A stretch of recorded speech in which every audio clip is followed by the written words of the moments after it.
Bonjour à toutes et à tous. Aujourd'hui, je vous propose une petite vidéo dans laquelle on va voir comment on peut rédiger un compte-rendu de TP en informatique. Je constate que très souvent, les étudiants sont un peu démunis quand il s'agit de rédiger le compte-rendu. Alors, je vais partir sur un exemple concret, un exemple vraiment très simple, mais qui va nous permettre de voir quels sont les différents éléments qui apparaissent dans la structure type d'un compte-rendu. Alors, le point de départ, c'est généralement un cahier des charges. Ce cahier des charges, il est fourni par l'enseignant. Et ici, pour illustrer le propos, j'ai choisi un cahier des charges très simple, celui qui consiste à écrire un programme permettant de comptabiliser le nombre de voyelles et le nombre de consonnes d'un texte saisi au clavier, validé par entrée et constitué d'un maximum de n caractères, ces caractères étant des caractères affichables de la table ASCII, et n étant préalablement saisi par l'utilisateur et limité à 255. Donc voilà, c'est un cahier des charges vraiment très simple. Le résultat d'exécution de ce programme, c'est quelque chose comme ceci. On affichera par exemple à l'écran à combien de caractères maximum faut-il limiter le texte, valeur comprise entre 1 et 255. L'utilisateur répond par exemple 80. Ensuite, on affiche la demande de la saisie du texte, saisir le texte à étudier puis valider par entrée.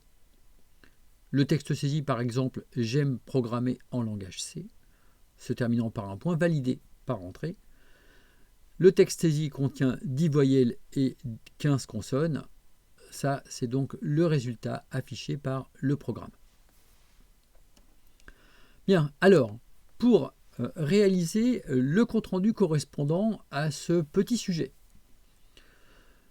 une première partie consiste à réaliser l'analyse fonctionnelle. Alors, on effectue un rappel du cahier des charges. Alors, évidemment, s'il s'agit d'un cahier des charges très étoffé, on ne va pas pouvoir rappeler l'intégralité du cahier des charges. Ce cahier des charges va figurer en annexe. Éventuellement, il aura été reformulé pour partie s'il n'était pas suffisamment clair initialement. Alors, en termes de compte-rendu, voilà à quoi peut ressembler le compte-rendu donc pour commencer. Un titre principal et ensuite une architecture avec différents niveaux de titres. Première partie, donc l'analyse fonctionnelle. Et ici, un rappel du sujet qui peut être une réécriture du sujet si le sujet initial n'est peut-être pas suffisamment clair dans sa formulation ou pas suffisamment proche de ce qu'on va vouloir réaliser en termes d'analyse fonctionnelle. Donc ici, je reprends le sujet. Il s'agit d'écrire un programme comptabilisant les voyelles et consonnes d'un texte dont la longueur en nombre de caractères est limitée, la limite étant spécifiée par l'utilisateur au clavier. Donc dans tous les cas de figure, le nombre de caractères acceptables ne pourra pas dépasser 255. Seuls les caractères affichables, et là on précise, ce sont les codes ASCII compris entre l'espace et le tilde, sont acceptés au moment de la saisie du texte analysé. Après une saisie du nombre maximum de caractères composant le texte, l'utilisateur saisit le texte et le programme affiche le nombre de voyelles et de consonnes qu'il contient. Voilà, donc on a reformulé d'une certaine façon ce cahier des charges avec déjà quelques détails supplémentaires qui vont nous permettre de réaliser plus facilement, on va le voir par la suite, la programmation. Ensuite, on propose une analyse descendante du problème. L'objectif de cette analyse descendante, c'est de diviser le problème en sous-problèmes plus simples à implémenter.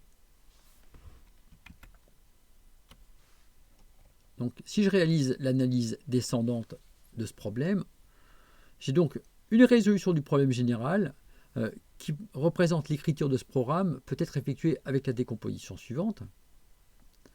Demander la saisie d'un entier de façon contrôlée entre 1 et 255. Contrôler signifie qu'on va devoir impérativement respecter cet intervalle. En dehors de cet intervalle, les valeurs ne sont pas acceptées et on redemande une valeur. Réaliser l'acquisition du texte à analyser.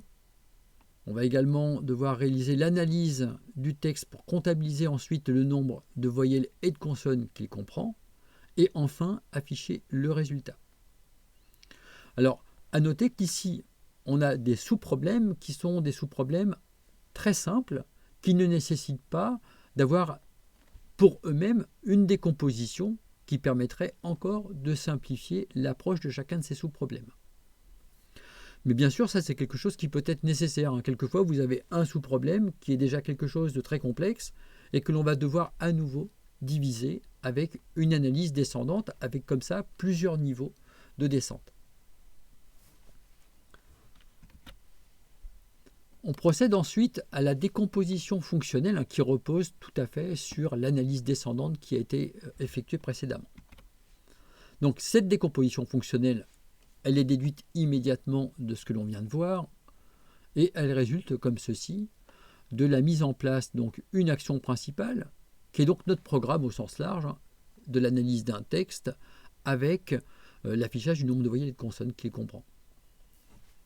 Et on fait appel pour réaliser cela à une première action paramétrée, action contrôlée, qui permet de faire la saisie d'une valeur entre 1 et 255, acquisition contrôlée.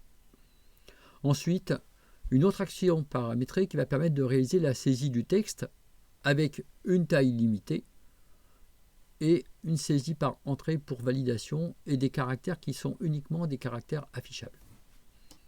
Et enfin, une troisième action paramétrée. Cette action paramétrée, c'est celle qui va comptabiliser le nombre de voyelles et de consonnes présents dans le texte. Alors ici, on a effectué donc ce découpage avec ces différentes actions. Et ce qui est intéressant par le fait d'avoir ce découpage, c'est qu'on pourra mettre en place par la suite des procédures de test pour chacune de ces actions, ce qui va permettre de réaliser une validation unitaire de chacune des actions que compose le programme. Alors, à noter que l'affichage du résultat final n'apparaît pas ici, il fera partie de l'action principale.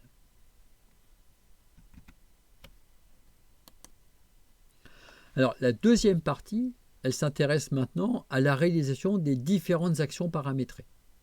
Alors, on a vu ici que l'on avait 3 actions paramétrées.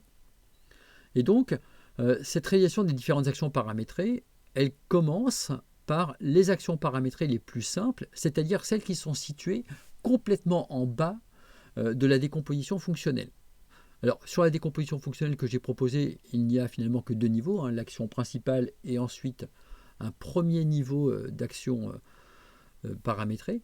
Mais on aurait pu imaginer, on l'a dit tout à l'heure, que pour certaines de ces actions, il y a nécessité d'effectuer une décomposition vers des sous-problèmes plus simples encore à réaliser. Et donc on commence par tout ce qui est complètement en bas, de façon à pouvoir procéder à des tests unitaires. Je valide d'abord tout ce qui est en bas, et ensuite je peux remonter d'un cran, et sachant que ce que j'utilise au cran au-dessus a été validé, eh bien je peux m'appuyer dessus pour pouvoir faire maintenant un test unitaire d'intégration sur ce qui se trouve un cran au-dessus. Donc pour chacune des actions paramétrées, on va commencer par une analyse. Cette analyse, elle va consister à décrire clairement la problématique en dégageant les exigences du cahier des charges. Et ensuite, fournir une vue externe de la procédure ou de la fonction, c'est selon, précisant clairement les paramètres d'entrée, de sortie, d'entrée-sortie, assortis de leur type, puisque dans la plupart des langages que l'on va utiliser, et dans mon cas ce sera le langage C, les informations sont typées. Alors au niveau du compte-rendu, ça s'illustre comme ceci.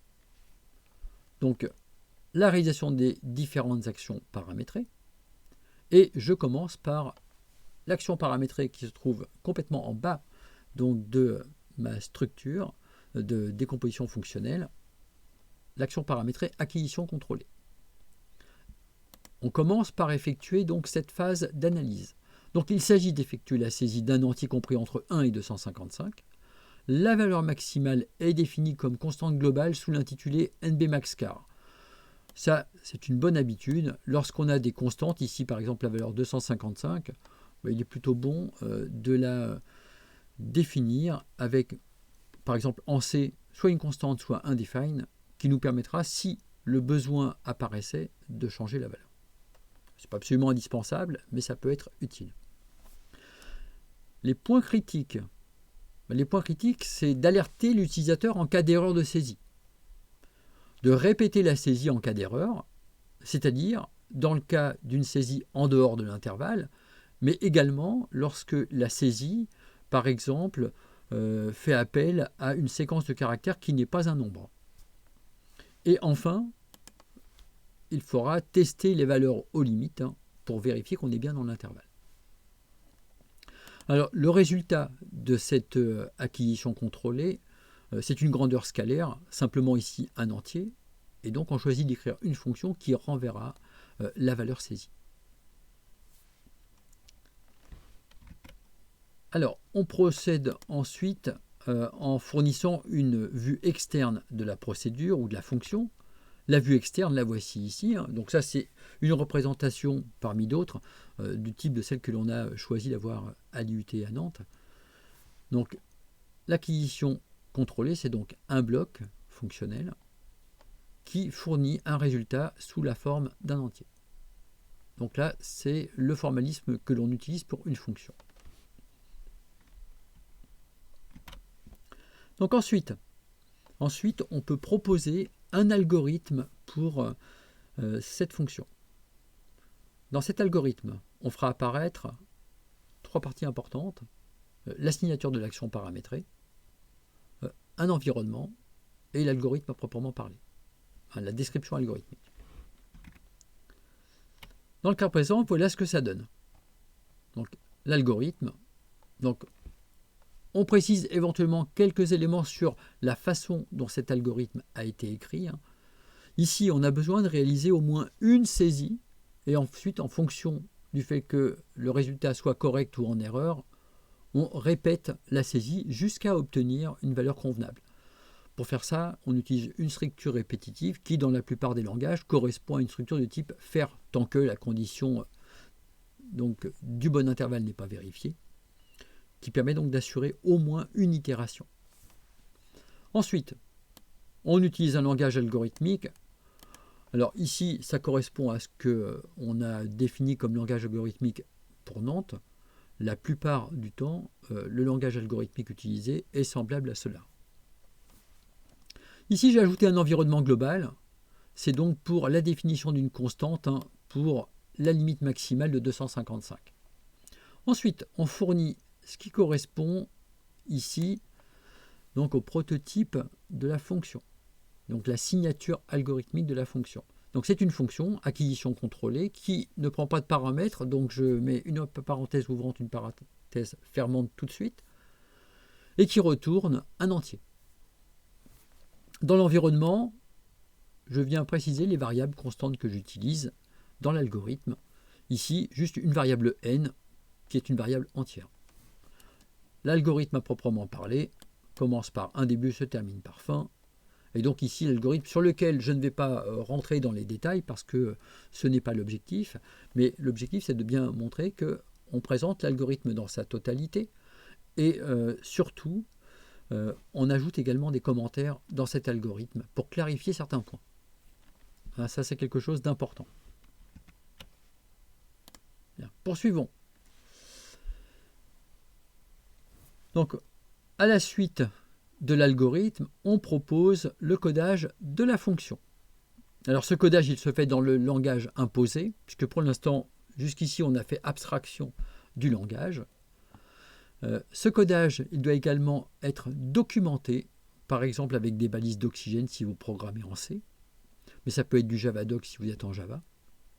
Et il doit être commenté, ce programme. Donc voilà ce que ça donne au niveau du compte-rendu. Pour le codage de la fonction. Ce codage il résulte évidemment du codage de l'algorithme. Si on utilise des fonctions particulières qui sont propres à une bibliothèque qui fait une partie intégrante du langage, par exemple, on précise ce point.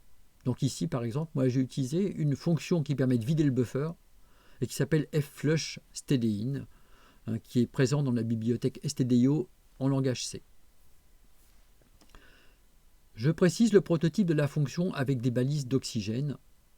Bon, les balises d'oxygène sont des balises classiques. Ici, avec le formalisme qui est celui de Javadoc, avec des arrobas. Et donc, le prototype de la fonction à proprement parler. Donc, fonction qui renvoie à un entier qui s'appelle acquisition contrôlée, qui ne prend pas de paramètres. Et ensuite, je fais suivre le code de la fonction. Donc là, pas de détails supplémentaires, hein. Ce code, vous voyez, je l'ai mis entre des grands tirets de façon à le mettre un petit peu en évidence dans mon compte rendu. Donc voilà le code de la fonction dans sa totalité.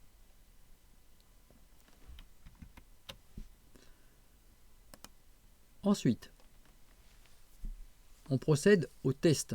Alors ça, c'est une partie qui est vraiment importante, hein, cette partie test. C'est la partie qui est parfois négligée dans les comptes rendus. Et on va préciser d'abord ce qu'il convient de contrôler. Donc cette partie test, hein, elle est assez détaillée, assez développée. Alors qu'est-ce qu'il faut contrôler ici? Donc d'après ce qu'on a vu en termes d'exigence, ce qui est important à contrôler ici, c'est le comportement aux limites. Hein, juste pour les valeurs 0 et 1. 0, c'est la limite à partir de laquelle je n'accepte plus la saisie. 1, c'est la limite limite inférieure à partir de laquelle j'accepte la saisie. NB max car, c'est la limite supérieure à laquelle j'accepte la saisie. NB max car plus 1, ça sera donc la limite à partir de laquelle je n'accepte plus la valeur. Des valeurs hors intervalle de façon élargie, c'est-à-dire par exemple moins 10 plus 450. Également des saisies qui contiennent des caractères qui ne sont pas des chiffres. Ah oui, il faut quand même voir ce qui se passe si je saisis autre chose que des chiffres. Et ensuite, des saisies dans l'intervalle attendu. On doit être entre 1 et 255. Et bien, je regarde ce qui se passe si je saisis 12 par exemple.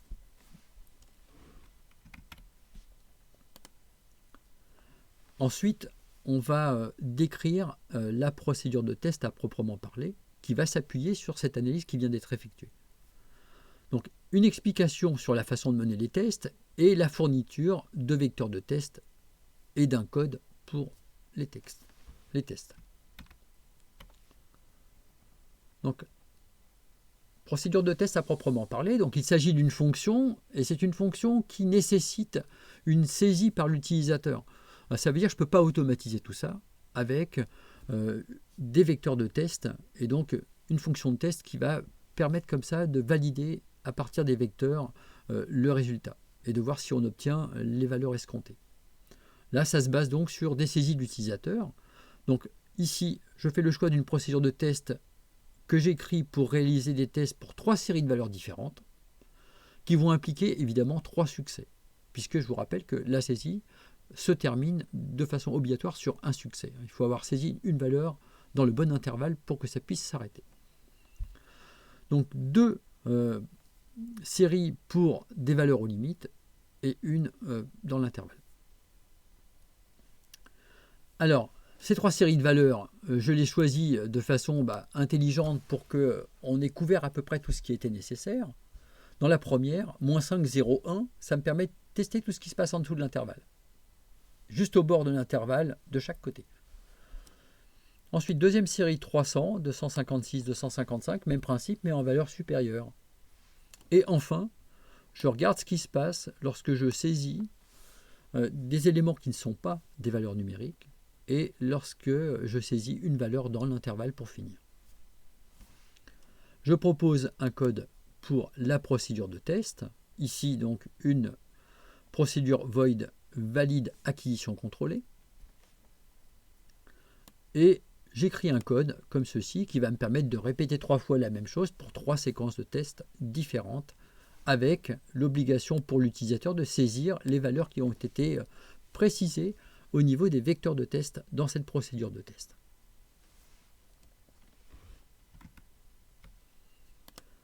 Enfin, on exécute les tests et on valide tout ça. Alors ici, il s'agit d'un programme en mode console, donc je fournis les résultats du test.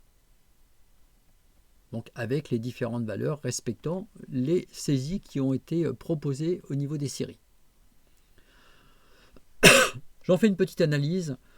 Cette analyse, elle me permet de valider effectivement la fonction. Les valeurs aux limites 0 et 256 sont refusées. Les valeurs aux limites intérieures, je dirais à l'intervalle 1 et 255 sont acceptées. Les saisies non chiffrées conduisent à une nouvelle itération, donc une nouvelle demande. On va donc pouvoir aller vers des valeurs qui vont être acceptées par la fonction. Et on synthétise tout ça, hein. Les saisies dans l'intervalle, c'est-à-dire 1, 255 et 12 ont bien été acceptées. Les saisies hors intervalle, moins 5, 0, 255 et 300, confirment le bon fonctionnement donc, de cette fonction. Alors là, on avait affaire à une fonction très simple. Donc les tests unitaires, je dirais que c'est tout un métier en quelque sorte, hein. Ça veut dire que ces tests unitaires, ici, ils obéissaient à des séries que l'utilisateur devait saisir. Si on doit maintenant valider une fonction qui ne nécessite pas de saisie par l'utilisateur, mais qui va proposer un traitement à partir de vecteurs d'entrée et fournir des vecteurs de sortie, on pourra procéder autrement. Et ça, c'est ce que je vous proposerai de voir dans une autre vidéo qui s'intéressera donc aux tests unitaires d'une façon plus générale. Voilà, pour ce compte-rendu, on a déjà toute une base qui nous a permis de voir comment on pouvait mettre en place, je dirais, tout ce qui correspond à l'implémentation d'une fonction, de son analyse jusqu'à son test unitaire dans une version proposée ici au clavier. Troisième partie, cette troisième partie, c'est l'intégration. C'est le test de l'ensemble. Finalement, tout ça, ça se base sur une rédaction qui est identique à celle que l'on a vue précédemment pour la réalisation des actions paramétrées. Mais cette fois-ci, ça concerne le programme dans sa globalité. Et on illustrera donc son fonctionnement au travers de différentes saisies initiales. Quelques conseils maintenant concernant la rédaction de ces comptes rendus. Moi, je vous conseille de disposer d'un modèle de document qui permet de gagner du temps au moment de la rédaction. Un modèle de document, qu'est-ce que c'est? C'est un modèle qui comprend des styles pour la numérotation des titres sur des niveaux 3 à 4, hein, afin de proposer un document bien structuré. En plus, les titres se numérotent tout seuls, donc c'est beaucoup de temps de gagner tout ça. Ensuite, je vous propose de mettre en place également des styles pour mettre en évidence les algorithmes avec une police à taille fixe. Également, un style pour présenter les codes écrits dans le langage imposé, hein, les mettre en évidence, mettre en évidence les codes que l'on va insérer dans le compte-rendu. Je conseille également de numéroter les pages du compte-rendu, parce que c'est toujours pratique quand on a des remarques à faire sur le compte-rendu. Et éventuellement, s'il s'agit d'un document volumineux, de venir mettre en place un sommaire en début de document. Je vous invite également à être vigilant sur l'orthographe, la grammaire. Tout ça, ce n'est pas un détail. Finalement, d'une certaine manière, hein, ça révèle ce que vous êtes. Si vous n'êtes pas rigoureux vis-à-vis de l'orthographe, vis-à-vis de la grammaire, vous avez beaucoup de gens qui vont vous lire et qui vont parfois considérer que votre niveau de rigueur risquera peut-être d'être le même dans votre travail en général. Donc il vaut mieux être rigoureux, hein, pour tout ce qui concerne l'orthographe et la grammaire. Voilà, donc on a pu voir ici donc un document. Je vous ai parlé d'une numérotation des titres, vous pouvez le voir ici. Cette numérotation des titres, sans rentrer énormément dans les détails, donc elle s'effectue en utilisant les styles. Ici j'ai choisi LibreOffice Writer, mais ça fonctionne pareil avec Word. Donc on sélectionne le style que l'on souhaite à cet endroit-là, mais on peut les définir à droite. Voilà, par exemple ici, je peux ajouter un nouveau titre 2 et je tape mon titre. Vous voyez, ça numérote tout seul et c'est quand même pratique. Donc je ne vais pas faire un cours sur l'utilisation du traitement de texte, mais force est d'admettre que c'est souvent un point sur lequel les étudiants pêchent et qui les amène à perdre beaucoup de temps dans leur rédaction de compte rendu. Voilà, je vous remercie d'avoir suivi cette vidéo. J'espère qu'elle vous sera utile. Alors évidemment, je n'ai pas la prétention de proposer quelque chose qui soit une référence absolue, mais en tout cas, je vous ai proposé ici au moins des clés qui vous permettront d'avoir des comptes rendus suffisamment détaillés, suffisamment complets pour cocher d'une façon générale les éléments qui peuvent apparaître dans le barème d'un enseignant qui va évaluer votre compte rendu de travaux pratiques. Voilà, merci d'avoir suivi cette vidéo et à bientôt pour d'autres vidéos.